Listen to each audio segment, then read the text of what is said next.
Hi, Representative Nixon, welcome. Thanks so much for joining us. I think that's our lineup, so we're going to go ahead and get started. We already have some media and journalists listening in, so thank you so much to everyone from joining us here today. My name is Jollett, and I'm the Executive Director of Progress North Carolina Action. So Progress is a hub of communications professionals that support progressive campaigns and organizations here in the state of North Carolina. I'm just really excited to join my friends and colleagues from across the state and also from Florida today. We're having a joint press conference as a response to the appearance of Governor Ron DeSantis at the North Carolina GOP State Convention, which is happening right now in Greensboro, and the recognition of the draconian values that both DeSantis and our own Lieutenant Governor and GOP gubernatorial candidate Mark Robinson share. We collectively know that the discriminatory policies of the GOP leadership do not represent the people of our states, and they are a threat to the future of our nation. Both DeSantis and Robinson share radical positions on banning books, censoring honest discussion about history and race, and targeting vulnerable LGBTQ students that will undermine our educational system and simply just bring us backwards. So we said yes to hosting today's press conference because here at Progress, we are extremely clear-eyed about the consequences of what a Robinson governorship would be for North Carolinians. His hate-filled rhetoric and his sustained disinterest in a working government is not the type of leadership we need or frankly deserve. Today, you're going to hear from some elected leaders and also local leaders, including Representative Anna V. Eskamani, Representative Angie Nixon from Florida, and from our own home state, we're going to hear from Senator Graig Meyer and the CEO of the New North Carolina Project, Aimy Steele. We really appreciate y'all joining us here today, and I'm going to be happy to take some questions at the end of our call. So with no further ado, I'm going to pass the microphone to Representative Eskamani to get us started. Representative? Well, thank you so much, Jessica, for having me. And of course, to my colleagues in Florida and North Carolina, it's an honor to share stage with you every single day. I think these types of multi-state convenings are really important because we're seeing trends across America, battles happening in our legislative chambers and of course in the governor offices as well that are stripping away the needs of everyday people, taking away our freedoms, while also of course dismantling important and essential institutions like public education. So again, my name is Anna V. Eskamani. I am so proud to serve District 42 in the Florida State House Legislature. For those that are not familiar with that district, it basically encompasses the heart of Orange County, Florida. So that includes Orlando, Winter Park, Belle Isle, Edgewood, Maitland, and the historic town of Eatonville. I represent a very diverse community, a very diverse district within a diverse state, and we stand alongside community members of every economic experience, of every race, gender, and of course, sexual orientation in ensuring that you have the opportunity to reach your fullest potential. And that doesn't happen in a state run by Governor Ron DeSantis. And in fact, if he's even here, because now he's campaigning for president, so we don't even see DeSantis these days, he is continuously perpetuating culture wars that divide us, targeting already marginalized people, bullying LGBTQ plus youth. And meanwhile, while he leads in this way, so many of our just everyday institutions are neglected and dismantled. And I really want to take a moment to not only talk about the governor's extreme agenda on issues like banning abortion at 6 weeks or stripping away access to gender affirming care or targeting our immigrant community members who are also an essential workforce. But I want to really focus on public education, which is our society's ultimate equalizer.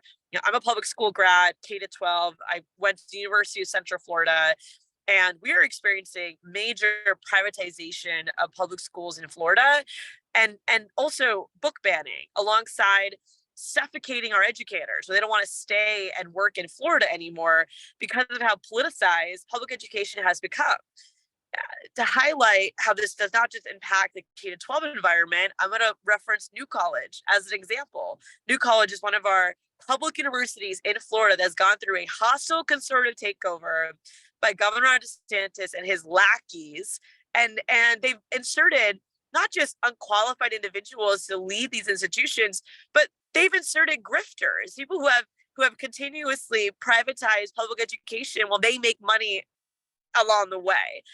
And we are seeing just some of our most prestigious institutions be eroded. Students leaving in droves. Faculty don't want to come in Florida anymore. But we just saw our education systems huge economic consequences. And here's one of those moments where you mess around and you find out. And that has been a constant pattern of Governor Ron DeSantis, where he pursues a culture war battle and then there are consequences. His attacks on the Walt Disney World Company, one of our largest employers in the state, has led to not only the state being sued, but now we're seeing different conventions get canceled in Florida because different groups, they don't want to be in a state where freedoms are stripped away, where LGBTQ people are under attack, and when they can't be their authentic selves safely. And of course, his attacks on immigrants are now leading to our construction job sites being half full, to individuals who are laboring in our fields, not feeling safe coming to Florida anymore, looking towards other migration patterns in this country. And so it's not only just an altruistic belief that many of us hold that we should have a society that loves and cares about every person, but it also has huge economic consequences because diversity is a smart business practice. What isn't smart is continuously to use your political positions as weapons of the state to marginalize, isolate, and to divide people just for your own political ambitions. And so as I pass it to my colleague in North Carolina, Greg Myers, I just want to emphasize that these are not individuals that you want in higher office.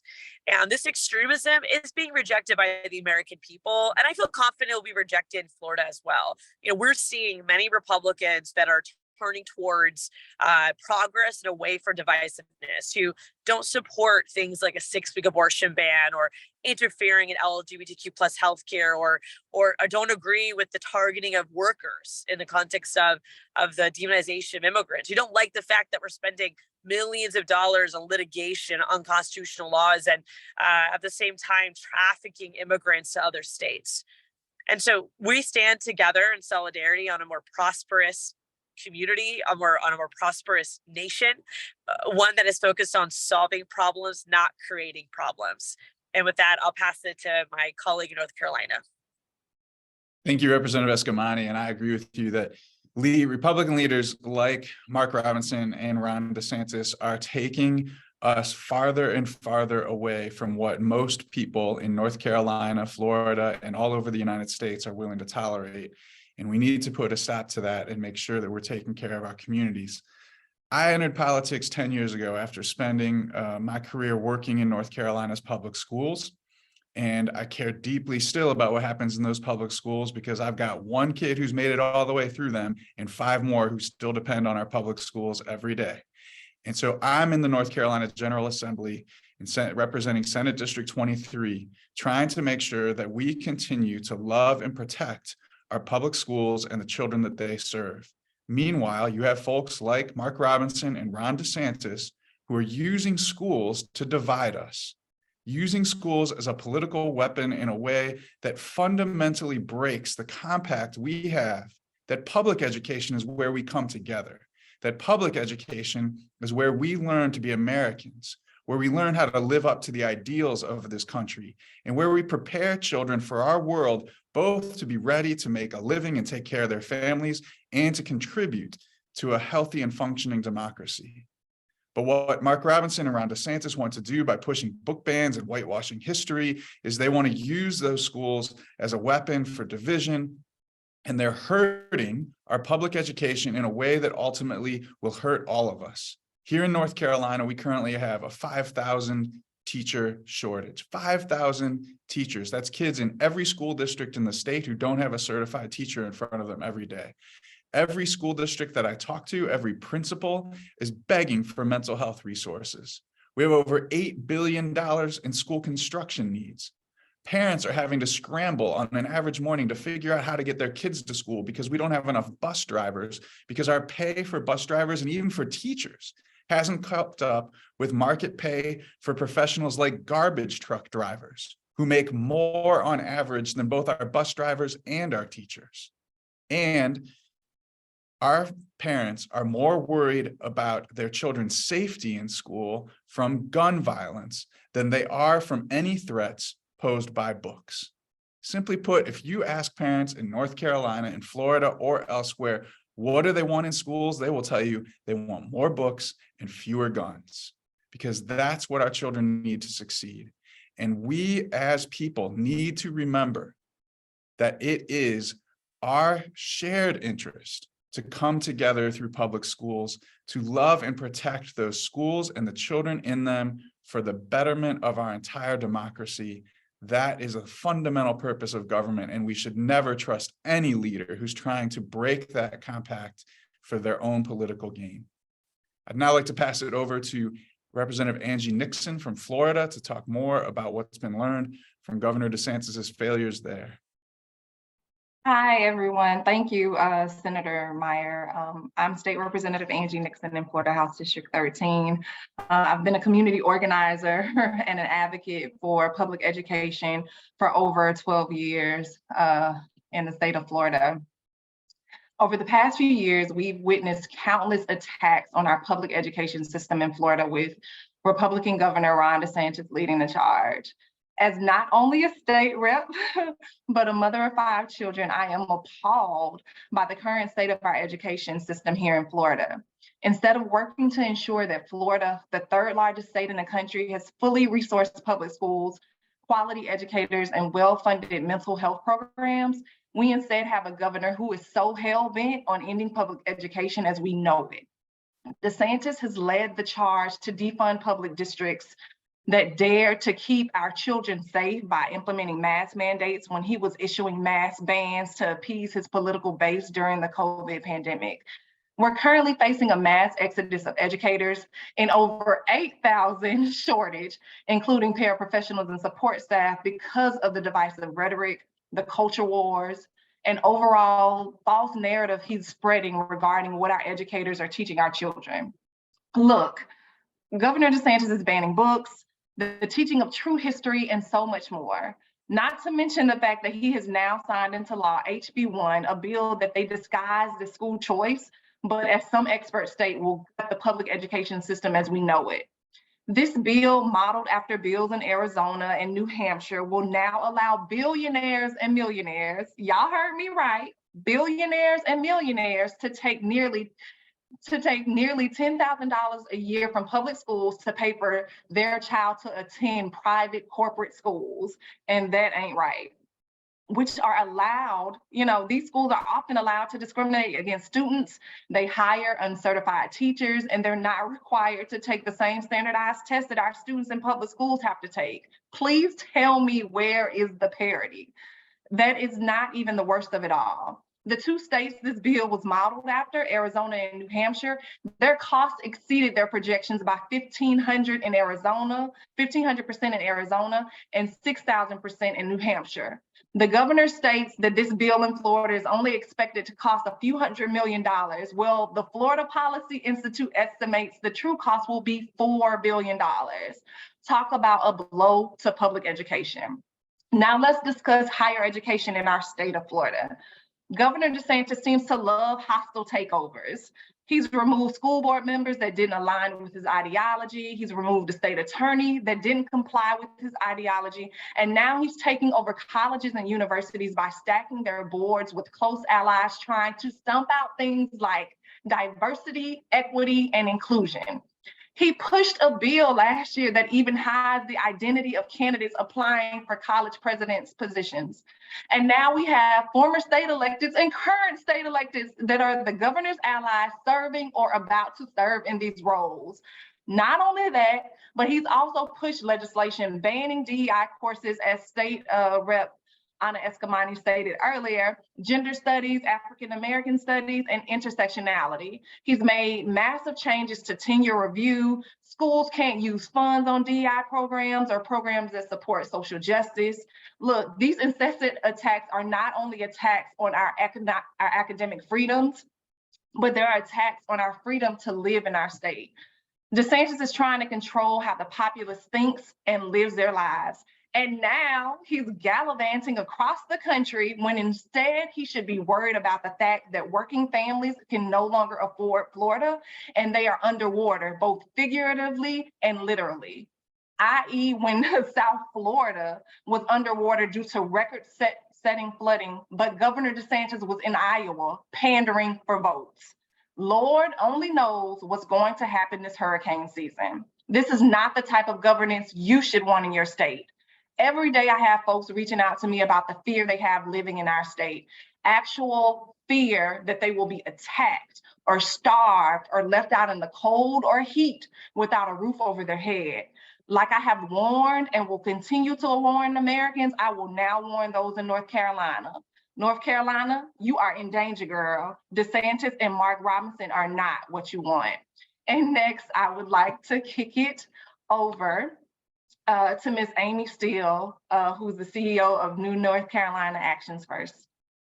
Thank you so much, Representative. I am deeply moved by your remarks, and you're absolutely right. I am Dr. Aimy Steele, former teacher, K-12 Spanish teacher, and school principal right here in North Carolina. I'm a product of public education from K-12 all the way to college, and I've obtained a PhD in curriculum and instruction. So I know curriculum and I know instruction, and I know the process by which we should be teaching our students. I also have 5 kids who proudly attend public schools in North Carolina and across the nation. So their education is one of my primary focuses. After running for office to really help address some major concerns in public education, including class size legislation back in 2017, that positively impacted K-3 class sizes, but negatively impacted the class sizes of students in grades 4 through 7, I founded the New North Carolina Project Action First to ensure the public was aware of the need to get out and vote in every election, every time, to help turn the tide in the areas of public education and proper funding for our school system. What prompted me to run for office was this harmful classroom size legislation, because those issues caused tremendous harm and hurt in my school where I served as principal, including forcing me to consider using the school's media center, the gymnasium, the cafetorium, the music room, and the art room as classrooms to be able to comply with this legislation. So harmful legislation like this, as well as discriminatory practices proposed by Robinson, is precisely what North Carolina does not need. We don't need Robinson in leadership.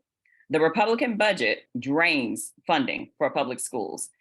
It fails to address below average teacher pay, which I was a victim of, and it also prioritizes millionaires instead of the average North Carolinian. Republicans, with the blessing of Mark Robinson, are looking to set back our schools for a generation, and that is not okay. The Republican budget and extreme agenda cuts mental health funding. It spews hate, and it defies the true identity of students, and that's not okay. Just like we don't need politicians in our doctor's offices, we certainly don't need politicians like Mark Robinson and Ron DeSantis in our kids' classrooms.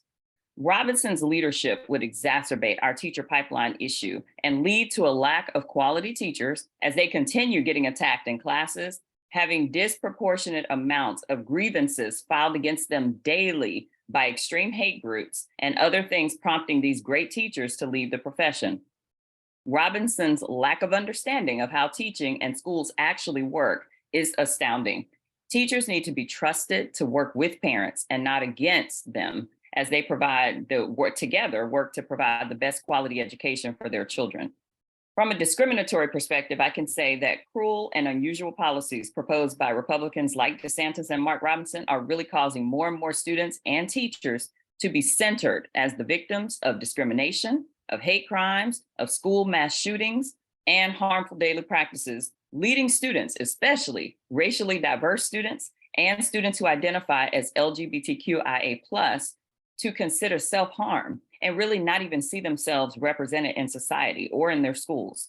These feelings of isolation must be addressed with increased funding for school psychologists, for counselors, social workers, and support staff who can help meet the demands of today's youth, especially coming out of COVID. From a censorship perspective, Robinson is using his bully pulpit to engage in culture wars. This is causing the banning of books, as we've heard, and trying to control what teachers and educators use to impart true history and true knowledge to their students. so they can adequately see themselves represented in books and literature. And it's just not okay for him to continue doing that. The term linked fate applies where students link their fate to those whom they see in positive positions of power and success.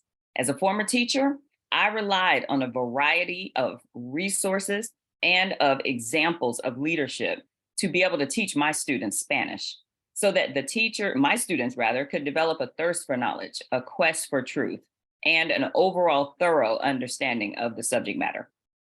I fear that policies placed in or put in place by Robinson will lead to that turning back. From a funding perspective, cutting funding for public education hurts our kids the most. When teachers come to school after having fought all week against their curriculum and instructional planning, as well as the regular daily encounters of being a teacher, they truly feel increasingly overwhelmed with having to do more with less.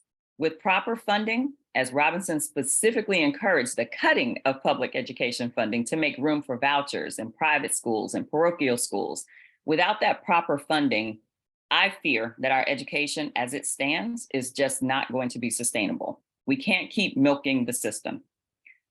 In conclusion, we should be focused on fully funding our public schools so they have the staff and the resources they need to give all students the freedom to be healthy, to be prosperous, and to be safe. And I'll turn it over to my colleague, Jess from Progress NC. Thank you, Dr. Steele, and thank you to all our speakers. We really appreciate your time.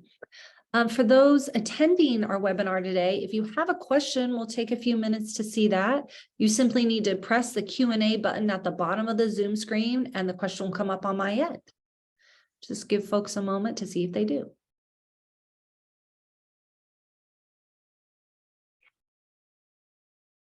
Libby Dean, I see you there, so I'm going to allow you to talk and ask your question. Hold on one second. Okay, you should be there. Hey there. Hi. So I have a question. I'm actually with the station WFLA out of Tampa, Florida, and I would just want to ask y'all, as DeSantis is, in y'all state today, we're expecting obviously a reaction from him on the Trump indictment. We already saw it via Twitter, but I would like y'all's comments on that as well as he's traveling there today. Great. Thanks, Libby. I'll pass it to my colleagues. Senator Meyer, I don't know if you have a statement. I mean, Ron DeSantis, every other Republican running for president, and every Republican should call on President Trump to step back from running for any political office until his legal troubles are done. And if they don't, then they are choosing to keep going with President Trump as their most likely nominee to be the president of the United States of America. And I can't wait to see what erupts at the convention, the GOP convention here this weekend, as people have to draw and take sides on this. But if you're looking out for what's the good of America, it is very clear that we do not need President Trump under indictment running for political office or possibly elected to be president of the United States once again. Thank you, Senator. Do any of other speakers have statements to add to that?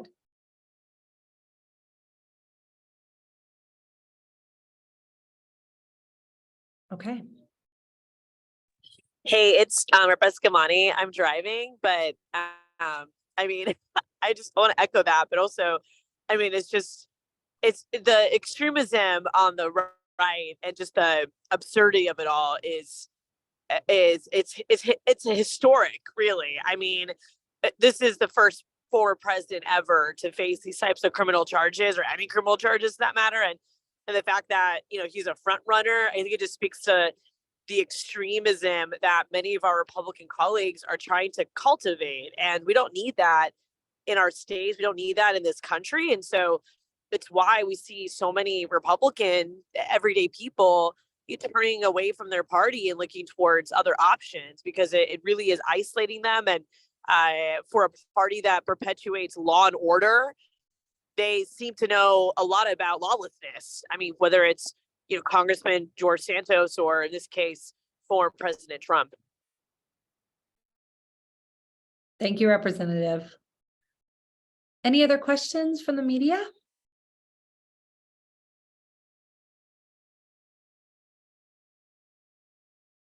Okay, I just want to remind everyone that we are going to share this recording and have it on our respective YouTube channels with my colleagues in Florida and here at Progress. So folks should be getting an email from us with a link if they need to revisit any of the statements or share it with any other colleagues in the newsroom. Jess, I'm sorry. I just, Yes. listening to my colleague, she got me agitated. Yes, please. No, She's I'm the organizer, so she got me agitated to speak. And so, it's crazy because Ron DeSantis he doesn't even have the moral courage to condemn Donald Trump. yes. And so based on all these documents and everything like that, so what kind of president would he be? So that just goes to show you the Republican Party, many of its members, they are corrupt. And it just shows that Ron DeSantis really cares more about his political ambitions as opposed to really the people of our country. Y'all already see how he's treating us in the state of Florida. So it's only going to be worse if he was to become president. And so we definitely have to stop him in his tracks right now. Well, I'm glad you added that in, Representative, because I feel like that's a really wonderful statement. So thank you so much. Okay, y'all, that concludes our time together. Thank you so much. Again, thank you so much to our speakers who took the time this morning from their busy schedules and all of our colleagues in the newsroom that joined us. We hope you all have a wonderful day. Be safe.